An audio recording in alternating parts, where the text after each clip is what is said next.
Good night. It is October 24th, 2024, 10/24/24. And it's a Thursday.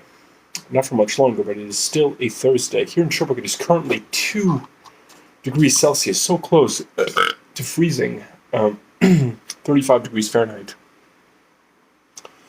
Been really slacking on these. It doesn't really work. This whole thing doesn't work unless I do it every day.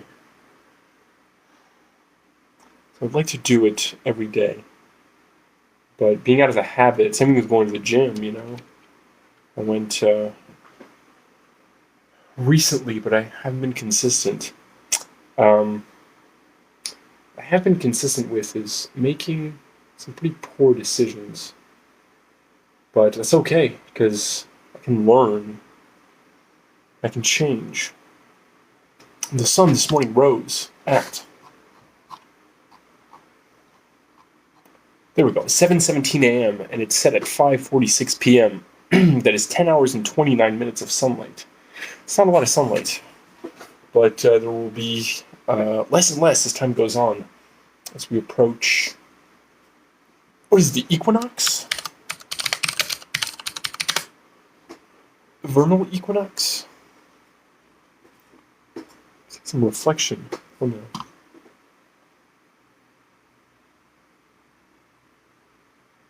What is the shortest day of the year?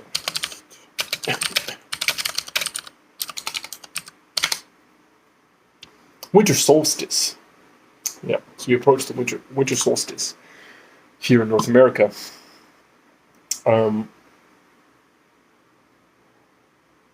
These are one of these polls. Yes. So in December, just got back from playing Magic the Gathering. I made speaking of bad decisions, I made an impulsive financial decision. I bought a bunch of Magic cards to try and build this deck. I had some doubts going in, and my doubts were confirmed when I lost pretty poorly against everything. And I usually have fun even when I lose, but it really got to me. I think, actually I know it's because I'm emotionally fragile to begin with. But yeah, it really got to me. First was against Domain, which I had nothing. I was just playing blue and red with a splash of white for prismatic ending, which served me no purpose whatsoever in my matchups. And yeah, not great. I thought about just doing Temur, I believe, which is blue, red, and green to stuff like Pick Your Poison, which would have served me quite well, but I did not. So yeah, I lost against Domain with a Leyline Guild Pack and a Sign of Draco. Can't prismatic ending a Sign of Draco. I mean, I can if I pay 12 mana, which I don't have. Did not have. Then I played against Charbelcher combo, and I got close.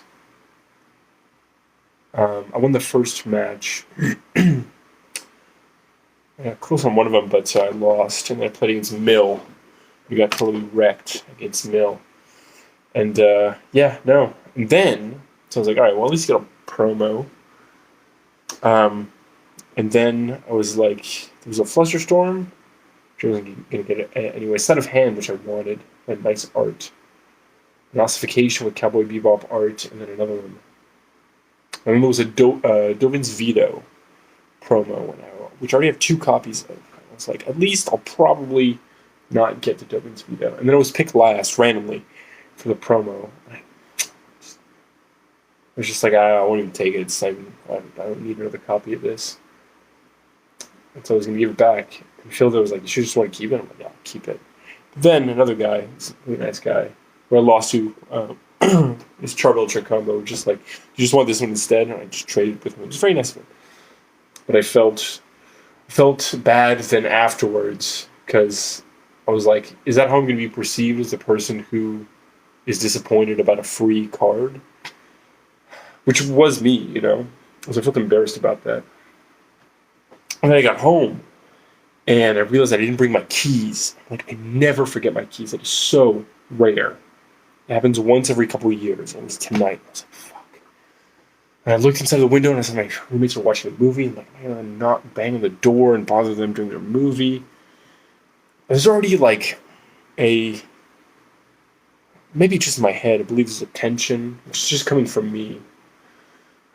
And just that, like, okay, so I guess to be vulnerable is good, but it just, I understand that this is all in my head. However, so my roommate is pregnant. She's going to have a baby in February, which truly I'm happy about because she's my friend and she's going to have a baby. However, what that entails that it forces me to have to move out because it is impossible. Already, there isn't much space. Here we have one bathroom, which is not really going to be an issue for a baby, time being, but the walls are paper thin, and it's just there's no way that there's enough space for the three of us and a baby. So I'm going to move out in December, which is good. I think it's a good thing because it's going to force me to make a change in my life. I'm moving with a friend of mine, and everything's going to work out. But and yet there is still this. I realized I had unprocessed anger. I realized that this week. That I do feel anger. Because it is the situation which is not, I mean, rationally speaking, like, there's nothing that I feel is unjustified in this decision to have a baby. Because it's clear to me for years, we've been living together for 6 years. It's been clear to me that, they wanted to have a child. But at some point, if I remained living with them indefinitely, it was going to happen. And especially, given their age, it's pretty much now or never. And yet at the same time, although I don't mean, I'm going to use a word, but I don't mean it pejoratively. I don't have like a negative, don't want to assign a negative connotation to this, but it's still a statement of fact. This was a selfish decision. Justifiable. But it's still a selfish decision. Because the decision does affect me. Ultimately, given their priorities, I believe it is the correct decision. It's still a selfish decision, And although, again, rationally, there's no reasonable situation in which that decision would truly take my feelings into account, it's still a major decision taken without my feelings being taken into account, which forces me to make a big life change myself, And I have anger about that I need to deal with because I can be angry all I want, but it doesn't change reality, And like I said, ultimately, like, if any, like, minimal amount of rational analysis of the situation, there's nothing where, like, that anger is going to be useful to me, Or, I don't want to say my anger is unjustified because, like, I don't need justifications for emotions. But, like, ultimately speaking, in the world beyond my feelings and my body and my situation, my living situation, I believe that it is a good thing when this is happening. And ultimately, despite it bringing challenges, an obstacle to me,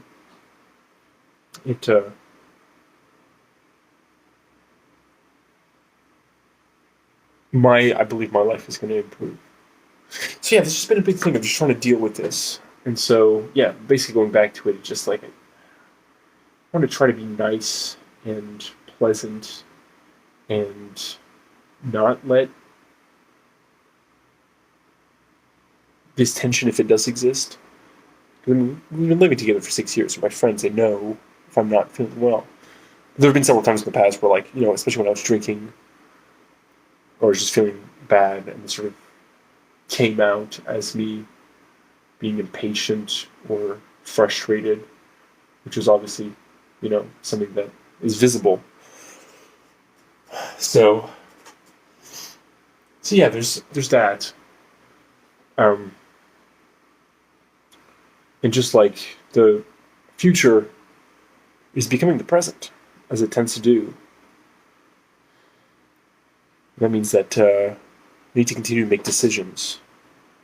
That's what the present is about. It's about making decisions. Not only, but like that's a part of it. So, I made a bad financial decision by buying a bunch of Magic cards. Not a bunch, but like enough for it to be expensive. And it didn't lead to more fun. It led to frustration. That's, part of that is my attitude. And yeah, I was just like feeling drained and anxious and depressed. I was walking home and I started listening to, so there's this podcast by Kavi Zahedi. It's called, Conversations I Want Both of Us to Have before. Let's see what it's called.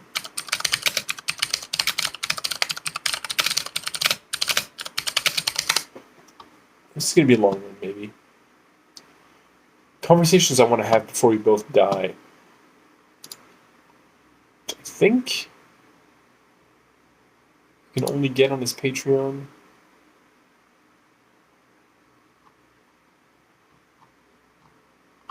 In any case, it's exactly what it sounds like. And I'm a big fan of Kavi Zahedi's work and the whole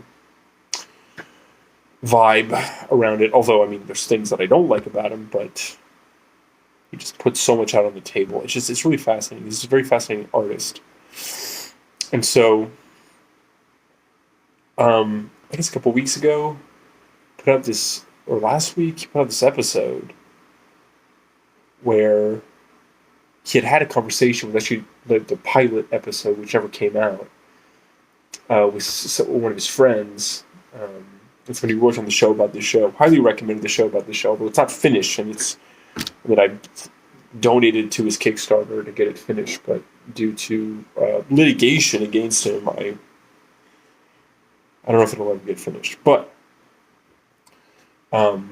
this person was a camera operator on a show about the show. And so this episode starts. I didn't recognize the name. Because usually, it's always his friends, people who know him, but it's usually filmmakers or other artists that he's mentioned before, other friends that I know about, or actors.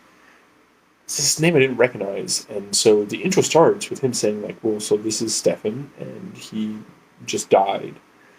And so I think he committed suicide because he was suicidal for a very long time.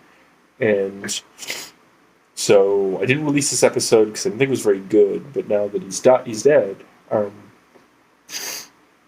I wanted to release this episode. I thought it would be appropriate. And so the episode is very difficult to listen to, and it's frustrating, and it's sad, and it's beautiful, and it's like nothing I've ever heard before. I haven't finished it because it's a lot. And they spend the first half of an hour talking, whereas Kaveh that's actually just lecturing to Stefan, trying to figure out how to convince him to not want to commit suicide. This was 2 years ago. And it's so frustrating because this guy, Stefan, doesn't see any other way of thinking. And just says that it's because he's lonely and he can't meet anybody. And all the solutions that Kaveh tries to come up with, which, of course, it doesn't work like that. You can't just rationalize that kind of a perspective or those kind of thoughts away.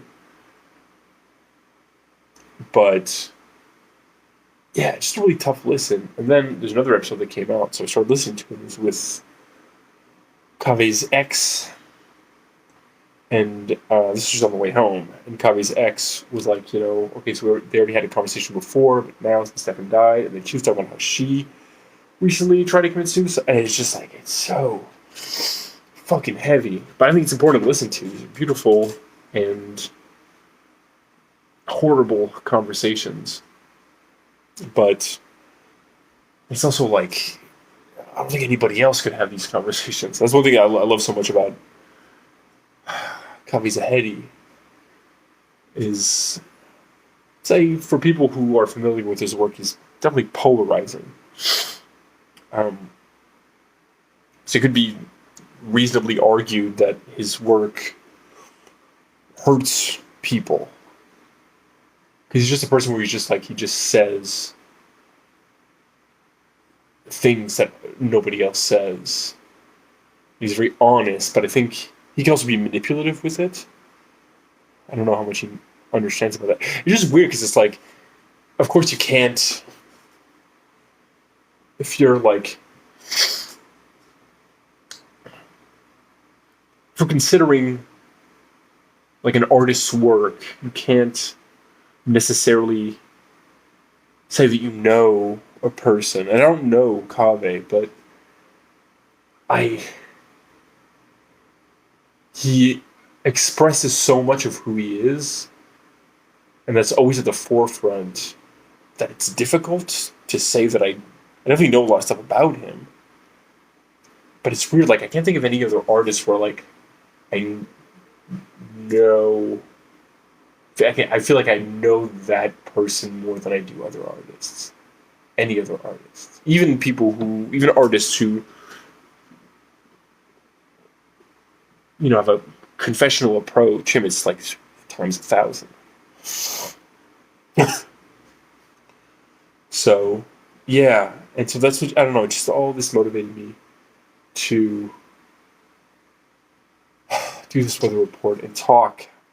And again, going back to my friend who told me there's a lot of stuff that I don't express. But even then, it's like I was over the past couple of days, I've just been recording myself talking, with no real intent to actually put it out on the internet. To try to like stave off loneliness, to try to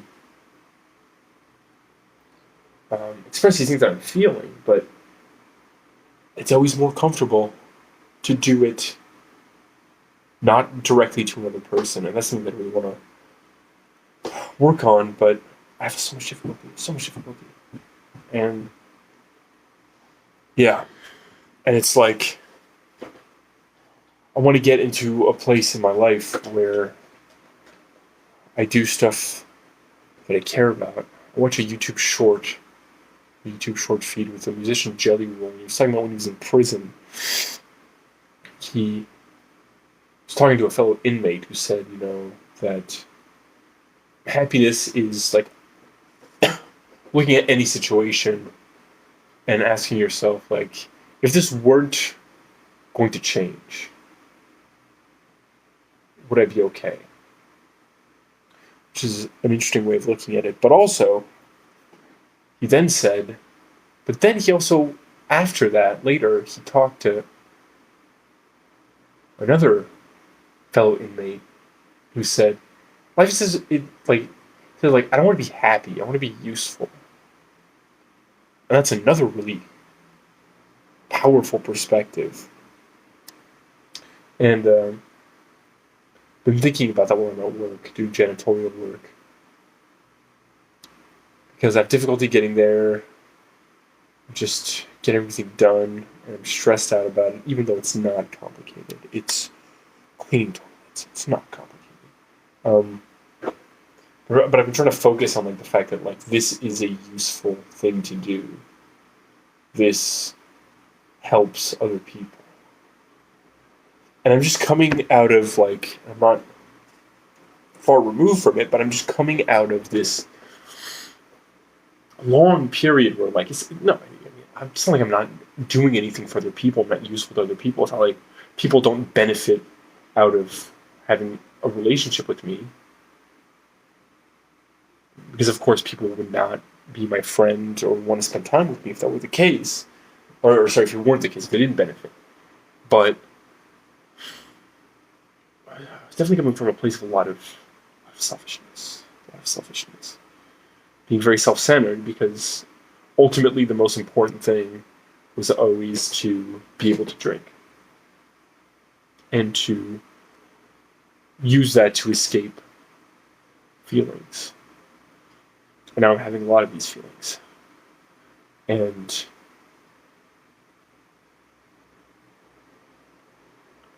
like I was thinking about the show that I played recently, and of course, I'm not performing for altruistic reasons. I'm doing it for me because I love doing it. But also, it felt really good to hear people say that they had fun and they were entertained. That's one of the reasons why I do it as well. I want to entertain people. I want people to have a good time. I think I've talked about this before, but I recall hearing Don Darnielle of the Mountain Goats talk about how basically, like, it's okay. So I'll go over this again. I know I've talked about this before, but I'll repeat myself. So, it was, I believe, around the time that Donald Trump was elected president, hopefully for the only time. And the person interviewing him asked, like, so what do you think about all these artists that are starting to make political music?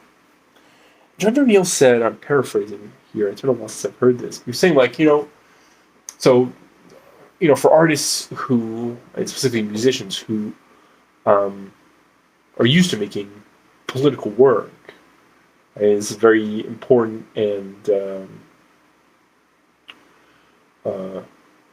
critical time, for them to use their art to express themselves politically.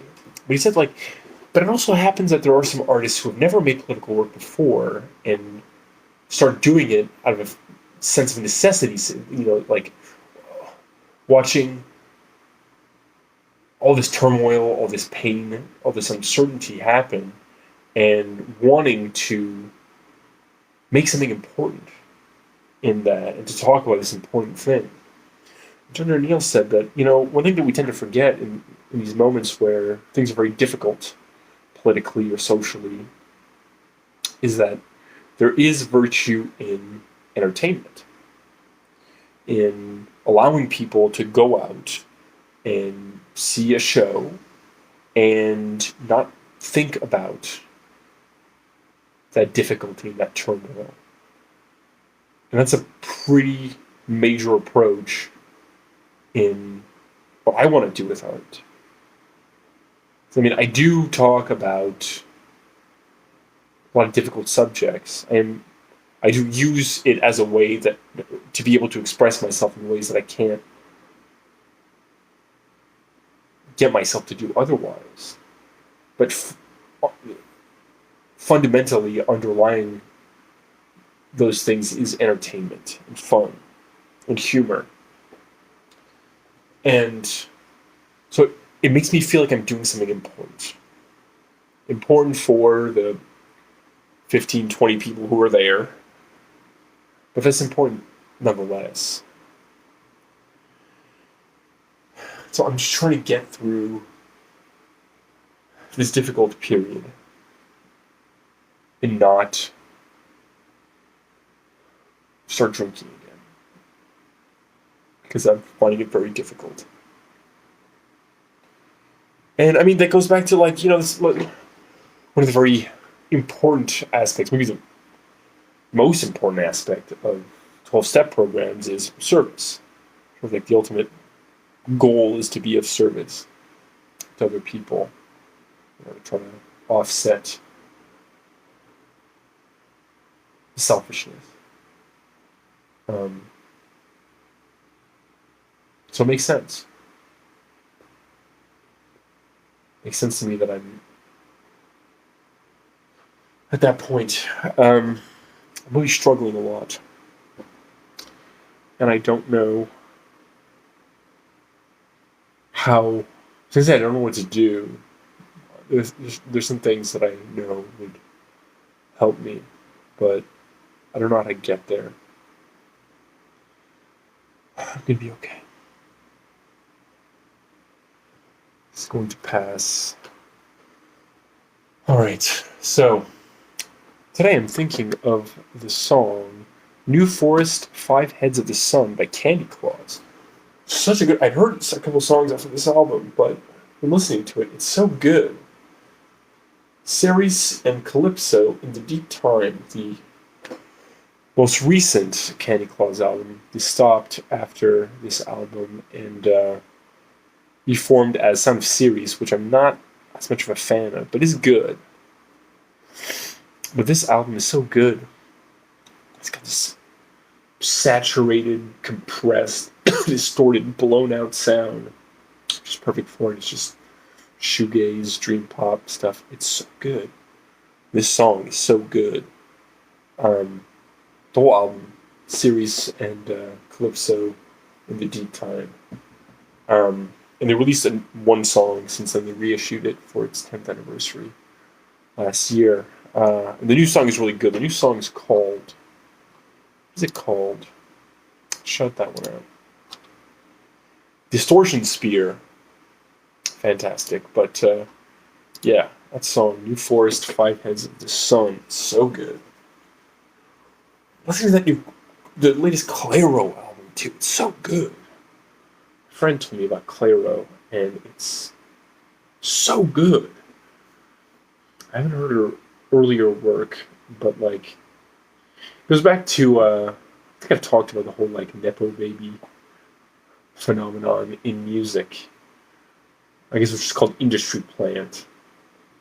I think I talked about that in the context of Joanna Newsom, where it's like, okay, yeah, so like Clairo or Taylor Swift or Joanna Newsom or Greta Klein or so many people, or Billie Eilish, you know, wouldn't have had, or maybe, probably, honestly, would not have had the resources and the time, the big part is time, to be able to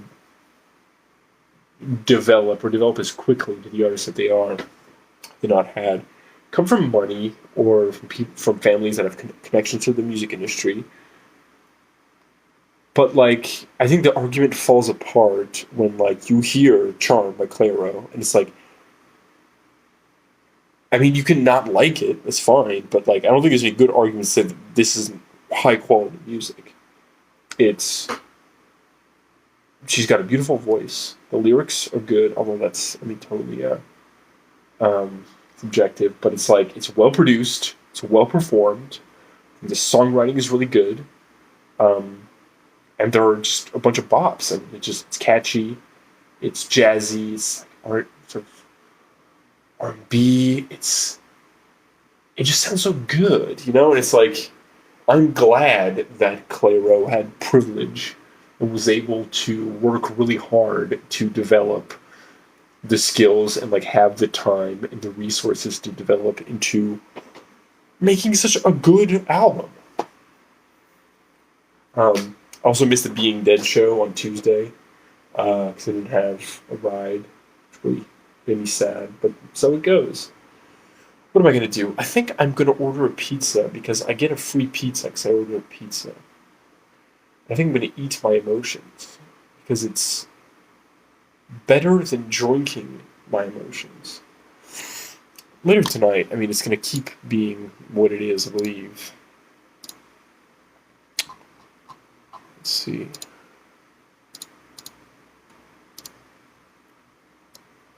It's going to stay 2 degrees.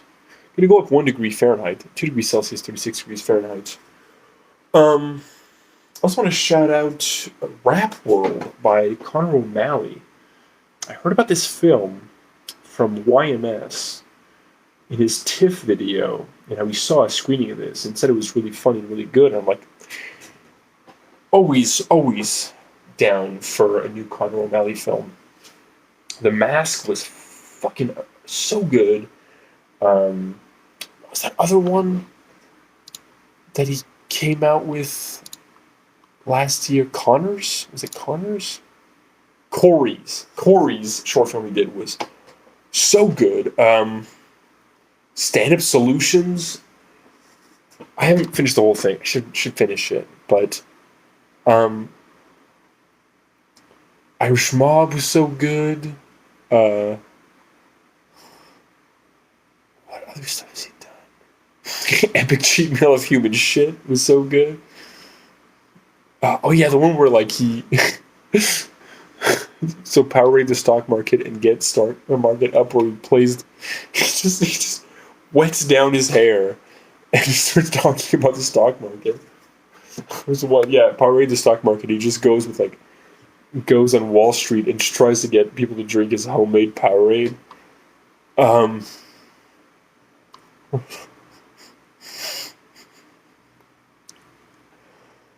oh my god. Oh, he's so good. If you don't know Conor O'Malley, I mean, he was on, I think you should leave. I think is like the recent big thing he was on. He's so good. And yeah, so um, why am I still talking about Rap World? It's like an hour long, 56-minute film, and he said it was really good. He said like, yeah, so it's sort of long for what it is. He said like, anyway, I think it always going to end. Some pretty intense foreshadowing, and when I said the ending is perfect, but just like these dumbasses in 2009 making a rap album. And I was thinking about it in the shower earlier. Conor O'Malley's so good at, like, so he does satire, but he's like, he does what I consider to be the um, most effective form of satire, which is that he really, really understands the types of personalities that he's satirizing. And so, I mean, of course, like, he pushes the actions and like what his characters say to the extreme, and then a little bit beyond. So it's absurd and it's very funny, but there's more truth than absurdity or like exaggeration. It's mostly truth, and then he just pushes it just beyond. Um, and I think he only gets that way, or he only achieves that by really understanding who these people are.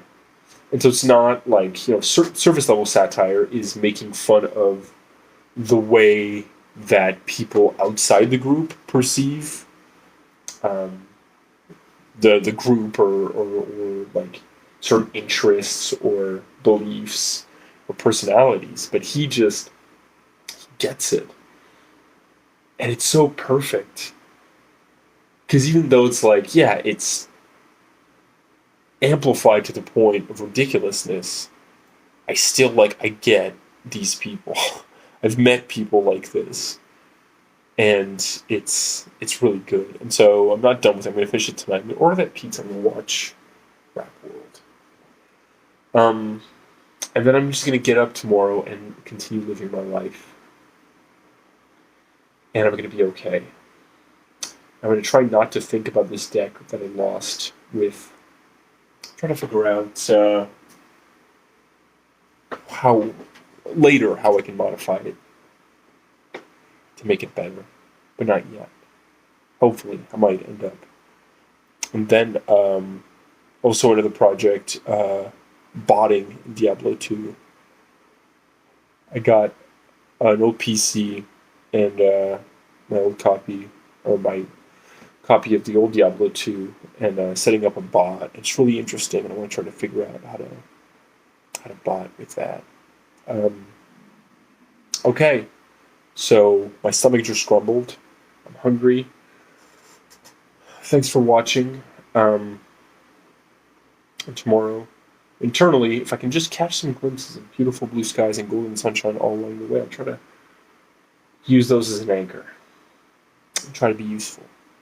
Everyone, have a great night.